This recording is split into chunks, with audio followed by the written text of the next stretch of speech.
தளர்ந்த கைகளை திடப்படுத்தி தள்ளாடுகிற முழங்கால்களை பலப்படுத்துங்கள். ஏசாயா 35:3. அன்பின் தேவ பிள்ளைகளே, தேவன் நம்மை தெரிந்து கொண்ட நோக்கம் தளர்ந்து கிடக்கிற கைகளை திடப்படுத்தவும் தள்ளாடுகும் முழங்கால்களை பலப்படுத்தவும் தான். நாம் அதை விட்டுவிட்டு தேவனுக்கு பிரியமில்லாத காரியத்தை செய்து கொண்டிருக்கிறோம். ஒருவர் நம்மிடத்தில் கடந்து வரும்பொழுது அவர்களுக்கு விசுவாச வார்த்தையை பேசக்கூடாதபடிக்கு விசுவாசம் அற்ற வார்த்தைகளை பேசி அவர்களை இன்னமும் தளர்ந்து போகச் செய்கின்றோம்.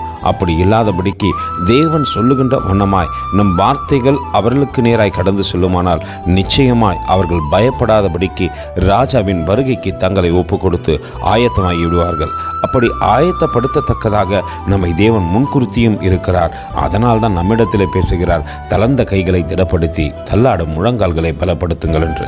கர்த்தர் தாமே உங்களை ஆசீர்வதிப்பாராக. ஆமேன். எங்களோடு கூட இணைந்து ஊழியம் செய்ய விரும்பினால் இந்த வார்த்தைகளையும் மற்றவர்களுக்கும் பகிர்ந்து கொடுங்கள். இது ராஜ்யத்தின்